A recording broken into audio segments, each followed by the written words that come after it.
Hey everyone, it's me again. I finally finished my university degree. Well, strictly I finished it 3 weeks ago. Since then I've basically been rotting in bed, watching YouTube and eating ice cream, waiting for my soul to recharge. But I found something interesting and I wanted to talk about it, so time for another video. So I have an ongoing D&D campaign right now where I'm playing a food-based sorcerer. Basically all her spells are manifestations of her weird supernatural cooking, and her meta-magic is flavoured as altering the recipe for a particular spell. The other day the DM sent me an article in a blog called Prismatic Wasteland called the TTRPG Cooking Minigame. This immediately piqued my interest, not only because it was related to my character, but also because the article was inspired by Dungeon Meshi, a show which I've recently started watching and which I like a completely reasonable and normal amount. I definitely don't start feeling guilty when I'm in the snack aisle at Tesco and thinking about how Senshi would be disappointed in me for buying a third can of Pringles this week. That's something I don't do, just so we're clear.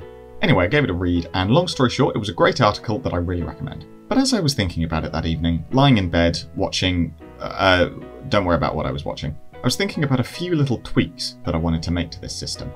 So, this is my spin on Prismatic Wasteland's cooking minigame. First off, I just want to say that I did get permission from the author of the blog to make this video, and also he said he'd watch it, so hi. And I'd also like to make it clear that when I make changes to this system, I'm not trying to, improve or fix it, I'm just sharing how I would run it personally. Of course, I'd recommend that you go and read the article in full and check out the whole Prismatic Wasteland blog, because it's got a bunch of really fun and creative ideas. I'll link all of that good stuff in the description. So here's how the cooking system works. Ingredients come in 6 types, and each one has a die size associated with it. Seasonings like oils, herbs and spices are a D4. Fruits and vegetables are a D6. Starchy ingredients like rice, bread and grains are a D8. Eggs, butter and dairy are a D10, and meat and fish are a D12. And the last type, which I'm going to call mythical ingredients, correspond to a D20.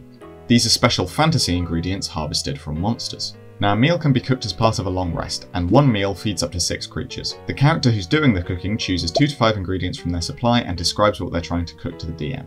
Perhaps it's basilisk steaks cooked in slime jelly, or scrambled cockatrice eggs, or aboleth sushi, and now I'm hungry. Why did I do this to myself? Anyway, each type of ingredient may be used no more than twice, so you couldn't just throw 4 herbs in a pot and call it a day. There has to be some variety.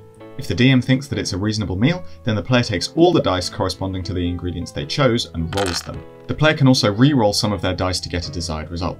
For each of these requirements that the player character meets, they can re-roll 1 die. The character is an experienced cook, if they're using dedicated cookware, if they're following a recipe or cookbook, if they're being helped by at least one other competent character, and if the meal being described sounds particularly tasty or makes inventive use of the ingredients, as judged by the DM. But what is the player actually trying to roll? Well, they're trying to achieve particular combinations of dice, and the better their combination, the stronger the positive effect of the meal. Like the original says, it's basically cooking by way of Yahtzee. Which is not a sentence I thought I'd say today, but it's a strange life, isn't it? These are the different effects that your meal can have, and the combinations that you need to roll in order to get them, represented in a handy little table. Getting lots of matching numbers will grant those who eat your meal temporary hit points, and achieving a long sequence of consecutive numbers can buff your ability scores for duration. On the other hand, if you get a disastrous roll with no matches at all, then you could end up giving your whole party food poisoning. Or, actual poisoning. If your roll could correspond to multiple effects, then you choose which one you want, but if only one applies, then that's the one you get. Now, in the original version of this system, the meal effects table was basically the same as this, with a few differences in the details. But one major thing I wanted to change about this system was how it favours smaller dice, the D4s and the D6s, over the larger dice, the D12s and the D20s. This is because it values consistency on your rolls over getting big numbers, and the most consistent dice are the smallest ones. It's much more likely that you'll get 4 matching rolls on 4 D4s than it is on 4 D20s. Now, of course, this isn't wrong. It makes sense that there's an unpredictability to using your weird, crazy D20 ingredients, but for me it felt like there was a lot of risk to using your higher tier ingredients and comparatively little reward. So I've added this column to the table. Instead of using your best combination of dice to determine the meal's effect, you can just add the 2 highest dice together and use that. In my opinion, this balances out the different tiers of ingredients because there is now an incentive to roll big numbers. Your smaller, more humble ingredients are more consistent, but are less likely to achieve the best meal effects. And your big, flashy ingredients are much more chaotic and swingy, but have a chance of getting amazing effects. And speaking of big, flashy ingredients with amazing effects, I haven't talked about the highest level of meal effect yet. This one's only achievable if you are using at least one mythical ingredient, because it only applies to your meal if you roll a natural 20, or if the sum of your 2 highest rolls is at least 30, which can't even be achieved on the maximum roll of 2d12s. If you manage to roll this rare effect, then some aspect of the mythical ingredient cooked into the meal applies to everyone who consumes it. The DM chooses exactly what this is, but generally it's suggested for it to be a special one-time use ability related to whatever monster the ingredient was taken from. Maybe if they ate dragon burgers, they all get a single-use breath weapon. If they ate grilled rust monster, then they get one use of its rusting ability. Or if they ate mimic stew, they have a one-use polymorph that lasts for a minute. These one-shot abilities go away at the beginning of the next long rest if they're not used. And if you're the DM and you really can't think of any special monster-related effects, then you can always just say that it increases one ability score of their choice by 2 until the start of the next long rest. So that's the system. Fundamentally, my version is very similar to the Prismatic Wasteland version, with a few tweaks and balances, so again, all credit goes to them for this idea. Check out their blog, link in the description, it's very, very good. But while I was at it, I did find myself desiring a more solid way to get the ingredients that this system uses. I've come up with a couple of little extra ideas to supplement this system. First off, in case your players want to buy or sell ingredients, I've come up with a general exchange rate for how much one portion of each type of ingredient will cost.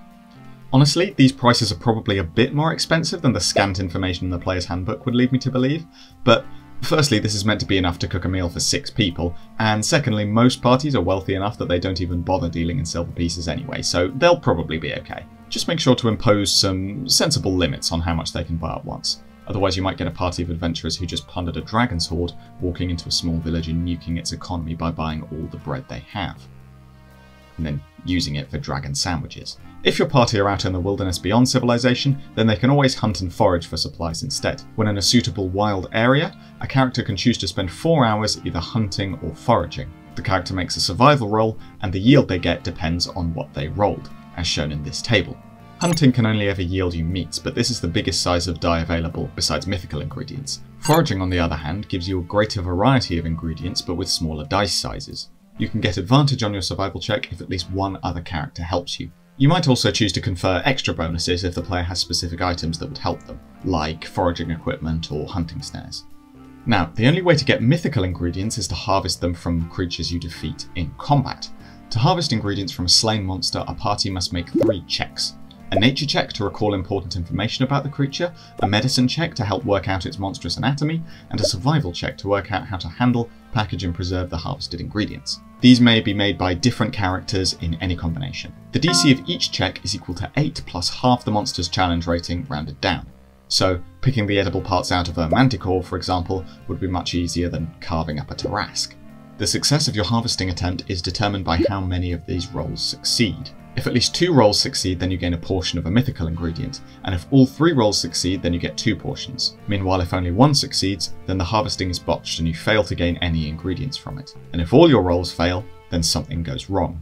The harvesting mishap affects all characters who are involved in the harvest. The DM decides exactly what the negative effects of the mishap are, but it's recommended that they get a negative status condition or take a small amount of damage. Perhaps they get covered in gross ichor and have disadvantage on charisma checks until they can find a way to clean it off. Or maybe someone punctures a venom sac and they all take 1d6 poison damage. Nothing too punishing, or else your players won't risk harvesting any resources ever. Of course, you can also adjust the severity of the mishap to the size of the monster and the level that your players are at.